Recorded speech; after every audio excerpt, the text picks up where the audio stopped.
Yo la guilde, on va s'intéresser aujourd'hui au Mécanard, une instance héroïque de haut niveau. On va donc passer en détail les différents mobs et boss de cette instance. Pour ne pas manquer la suite, n'oubliez pas de vous abonner et d'activer la cloche. C'est parti.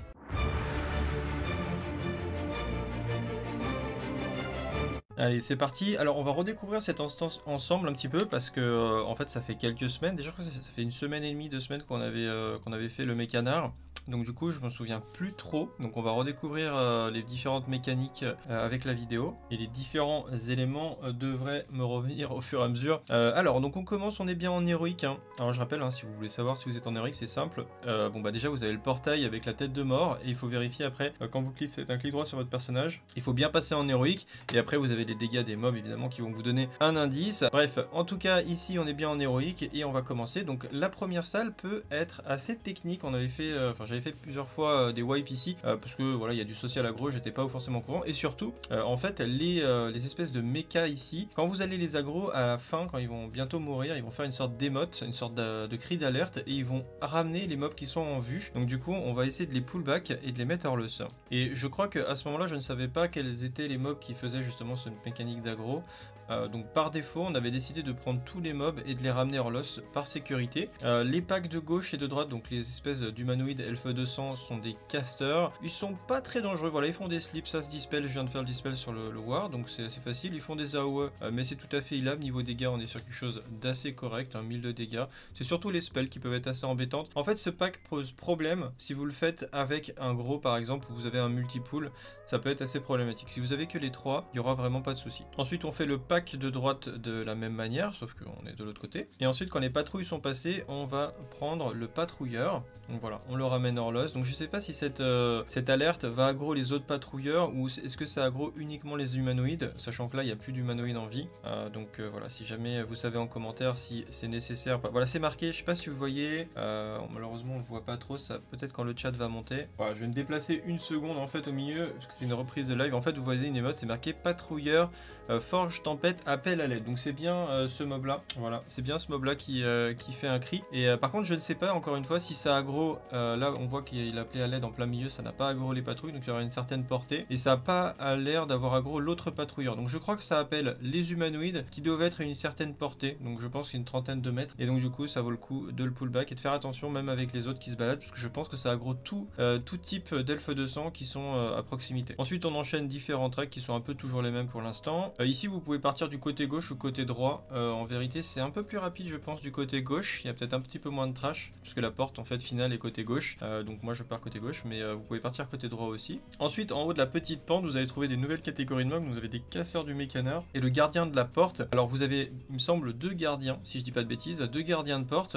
Il y en a chacun un morceau de la clé. Une fois que vous avez les deux, la porte va s'ouvrir et vous allez avoir un bulletin bonus qui sera juste à gauche devant l'ascenseur qui permet d'aller à l'étage suivant. Ce gardien de la porte, écoutez, il est pas très dangereux il me semble. C'est un démon, donc niveau paladin on a l'exorcisme en plus, donc niveau aggro on est extrêmement tranquille, donc normalement vous pouvez le bourriner sans trop de soucis. Il pose un dot apparemment sur le heal, le dot a l'air de ticker assez fort, je dirais 2 ou 3000 par tick, donc il faut bien le heal. Et puis voilà, c'est à peu près tout, c'est une sorte de mini boss mais vraiment rien de compliqué. Les trashs qui suivent par contre peuvent être plus compliqués que le mini boss, enfin, c'est possible de wipe là-dessus, tout simplement parce qu'ils ont un système de scatter. Alors c'est une mécanique qu'on a vu dans beaucoup de donjons. Pour ceux qui ont regardé déjà la vidéo de GT1, vous avez les fusiliers qui font un scatter. Donc un scatter, c'est, quand je dis scatter en fait, c'est la même mécanique en gros que les chasseurs, parce que les chasseurs ils ont ce qu'on appelle le scatter shot qui va désorienter une cible pendant 3 secondes et ça va casser quand on subit des dégâts. Et du coup en fait c'est ce qui se passe ici de temps en temps. Là donc il faut impérativement sur ces packs là une patinoire. On a le hunter ici qui DPS mais il faut absolument qu'il mette une patinoire. On va lui notifier après parce que là je l'ai pas prévenu. Voilà, ça fait un scatter qui dure 4 secondes. Donc à noter que ça c'est un scatter qui ne break pas, contrairement au scatter du hunter. C'est un peu la même mécanique, c'est-à-dire on est désorienté, on bouge pas, etc. Mais là j'ai subi des dégâts après et ça n'a pas break. Alors que par exemple le scatter qui a lieu sur les fusiliers, qui est un vrai scatter shot de hunter, du coup celui-là break sur les dégâts. Donc ça m'arrive des fois que ça casse quand j'ai un dot, etc. Là celui-là ne casse pas, donc il est encore plus dangereux et il dure 4 secondes. Donc là il faut une patinoire. La patinoire va servir à quoi? Bah tout simplement à mon groupe de s'écarter, puisque là j'ai une perte d'aggro qui est totale pendant la durée du scatter. Et une fois que le debuff va se retirer, boum, instantanément normalement les mobs qui sont en aggro sur moi reviennent sur moi, sauf quand ils sont en train de faire la mécanique, mais les mobs reviennent sur moi à la fin du scatter. Donc là on a perdu le heal et là je précise, faut mettre un trap la patinoire qui va être importante pour pouvoir kiter le mob. Là, s'il me remet un scatter, voilà, il a mis le trap, on a le bon exemple. Du coup, le warrior, il faut absolument qu'il s'écarte sur le scatter, donc c'est au mêlée, si vous avez des mêlées, c'est au mêlée d'être attentif, voir, tiens, mon tank est scatter, il faut impérativement je mets prendre un bouclier, s'écarter, etc. Voilà ce qu'a fait d'ailleurs le guerrier, il a joué en bouclier au cas où, donc c'est plutôt bien joué de sa part. Ensuite, en bas de l'escalier, on a quelques elfes de sang qu'on va détruire rapidement. On a encore quelques packs de démons, donc vous avez des perforateurs du mécanar et les bricoleurs. Ici, vous voyez les espèces de packs ici qu'on a, je crois que c'est les bricoleurs, ils sont assez embêtants. Ils balancent des grenades et franchement, ça fait relativement mal, même sur le tank. Donc dans l'idéal, il faut que ça pop sur le tank et on tourne un petit peu. Ça ressemble, pour ceux qui ont fait BWL, qui connaissent un petit peu les mécaniques, vous savez, les espèces de gobelins qui balancent des grenades, c'est un peu le même genre de mécanique en fait. C'est-à-dire qu'il faut tourner pour éviter de prendre trop de dégâts. Par rapport au diablotin, j'ai l'impression que la zone est beaucoup plus importante. On voit que le war ici est mort alors qu'il a essayé de s'écarter. C'est vraiment une zone, c'est une explosion de 10 mètres, donc on peut pas vraiment l'écarter, j'ai l'impression. Enfin, j'avais essayé de tourner, etc. Donc après, on peut essayer d'esquiver les attaques, mais surtout, je pense, il faut pas que les mêlées viennent au corps à corps. Reste à distance temporairement pour ce pack-là. Et effectivement, il dit Bomber Fist. Je pense qu'effectivement, en one shot déjà un non-élite peut permettre de réduire les dégâts du pack et permettre peut-être aux mêlées de commencer à venir dans le tas et après sortir s'ils sont trop low, etc. Mais effectivement, focus les bricoleurs en premier me semble être une très bonne idée. Ensuite, après avoir enchaîné plusieurs packs de bricoleurs, etc., enfin c'est un peu toujours les mêmes packs, on arrive sur le premier boss. Il est assez amusant en héroïque puisqu'il va vous rappeler. Voilà, Thaddeus, comme je le précise, tout simplement, c'est la même chose. Hein. Il a le système de polarité, exactement comme Thaddeus. Donc, pour ceux qui ne connaissent pas, en gros, sur Thaddeus, vous avez une polarité positive qui va pop aléatoirement sur les différents joueurs du groupe, ou négative, donc c'est aléatoire. Cette polarité peut switcher à un moment ou un autre. Les positifs peuvent rester avec les positifs, les négatifs peuvent rester avec les négatifs. Moi, ce que je vous conseille ici, c'est comme vous avez de la place, c'est tous vous écarter les uns des autres, comme ça vous prenez pas de risque. Quand vous êtes avec les positifs, normalement, vous avez un boost de dégâts. De base, c'est un boost de dégâts quand vous êtes chargé, mais si vous êtes associé avec d'autres personnes qui ont la même polarité que vous avez des boosts. Donc si vous voulez tryhard de l'optimisation et aller plus vite sur le boss, vous pouvez vous associer les positifs avec les positifs et les négatifs avec les négatifs. Le risque, c'est que si vous switchez pas au bon moment, vous allez du coup faire des dégâts à ceux qui ont la polarité opposée à la vôtre. Donc vous vous écartez tout simplement, c'est ce qu'on a fait ici, chacun était de son côté. À un moment, il va nous mettre les polarités, et puis voilà, chargement des polarités. Moi je suis négatif, on voit que le prêtre est positif, le war est négatif, le démo est positif et le hunter est positif. Donc voilà, et le boss, on voit que sans forcément jouer les associations, tombe assez rapidement. Donc voilà, mis à part cette petite mécanique qui nous fait un petit clin d'œil à Thaddeus, eh bien il n'y a pas de difficulté particulière. Le boss meurt rapidement. On notera que comme Thaddeus, les polarités restent actives à la fin du boss jusque pendant leur durée. Donc ça veut dire que si vous vous approchez près de vos collègues qui ont des polarités opposées à la vôtre, vous allez les tuer.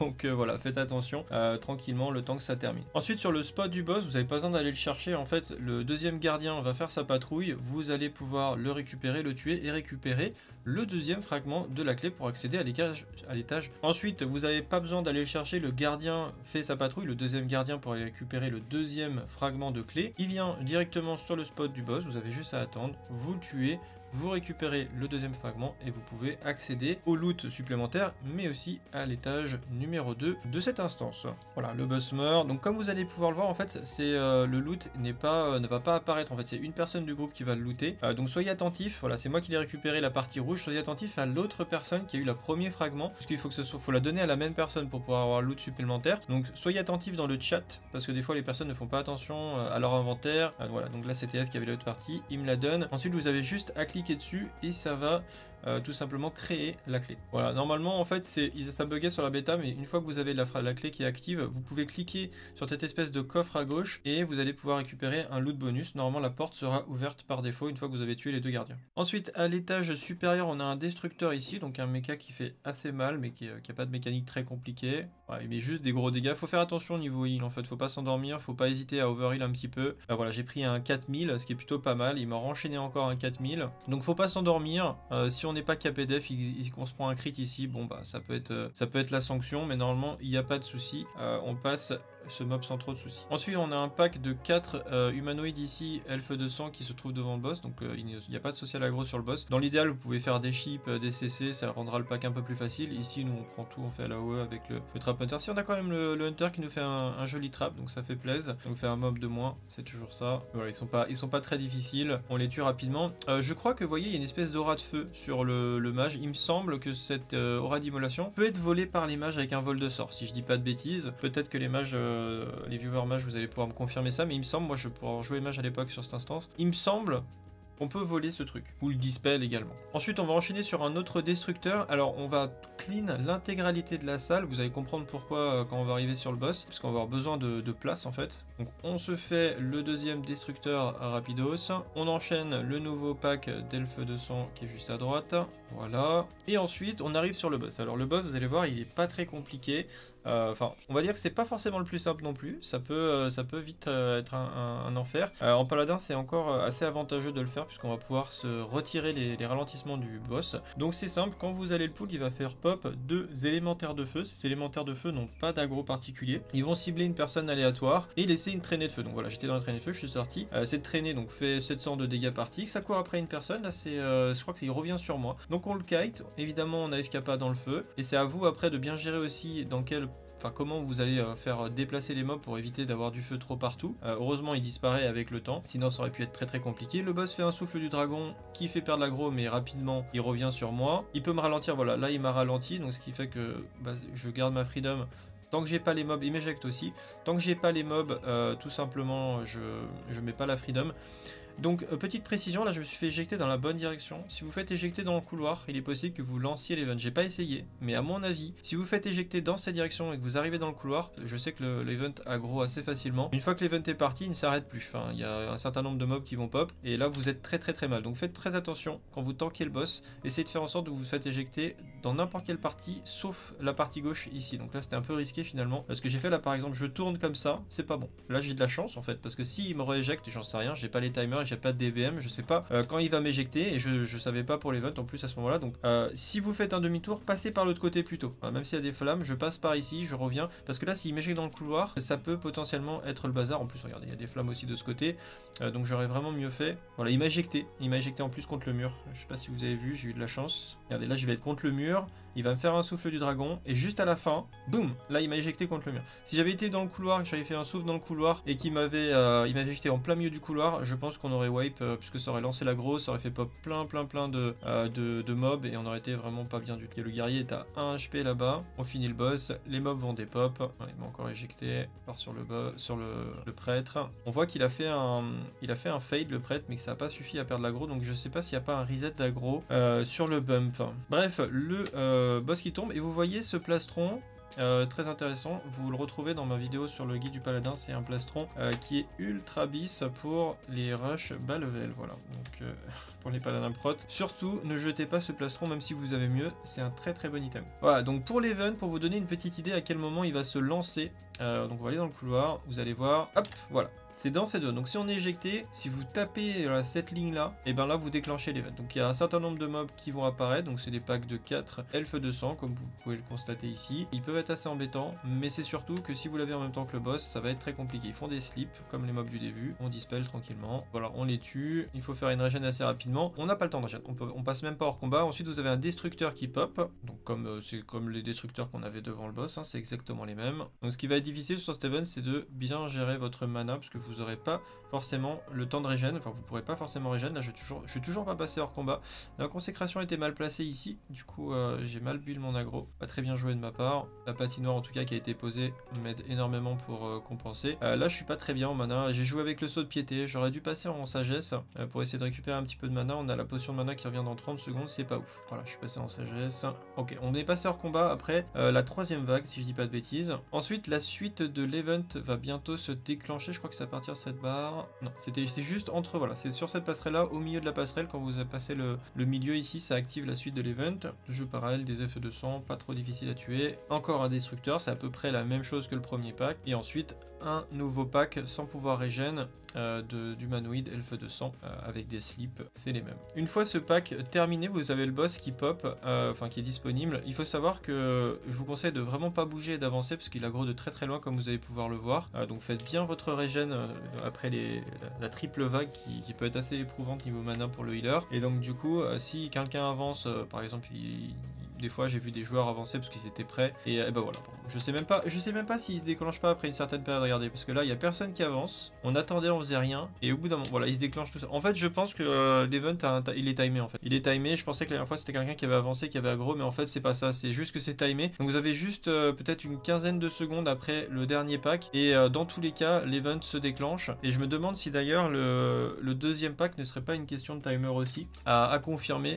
Si jamais vous avez l'info quand Burning Crusade sera sorti, vous pouvez le mettre en commentaire. Mais en tout cas voilà, le boss ici s'est déclenché tout seul, donc vraiment perdez pas de temps sur la région. On voit qu'il fait pop des ZAD, il fait une grosse AOE qui a fait pas mal de dégâts. Je pense qu'il faut focus les ZAD en priorité. Voilà, il fait une explosion des arcanes en fait. Alors je sais pas s'il est possible de la loss. Est-ce qu'on était on était trop proche du boss pour est-ce que c'était normal qu'on prenne tous ces explosions? J'en sais rien. En tout cas le prêtre avait l'air de tenir. On voit qu'il y a un mind control qui est parti sur le guerrier, donc qui est en train de me taper également. Je ne sais pas si on peut le break ou si on est obligé de le subir. Il fait un silence au corps à corps, c'est vraiment un enfer hein, pour les mêlées. Ils prennent quand même beaucoup de dégâts comme d'habitude hein, sur Burning Crusade. J'ai envie de dire, les mêlées ça va pas être votre extension, mais bon au moins il y aura du challenge pour vous. Et voilà, le boss qui meurt, il donne un bon fusil, une bonne épée également, une main hand qui va être très intéressante en début d'extension level 70 requis. Je pense qu'elle va faire plaisir à pas mal de rogues et de guerriers, éventuellement guerrier fury cette arme, le néant primordial et évidemment une petite gemme et votre insigne. Voilà. En conclusion, le mécanar n'est pas l'instance la plus compliquée. Il sera abordable assez rapidement, je pense même en début d'extension. C'est d'ailleurs la plus simple de la zone à mon avis. Pour participer à la création des vidéos ou juste venir discuter, je suis en live Twitch du lundi au vendredi de 14h à 17h30, donc n'hésitez pas à venir faire un coucou. Salut à tous, salut la guilde et à bientôt. Ciao.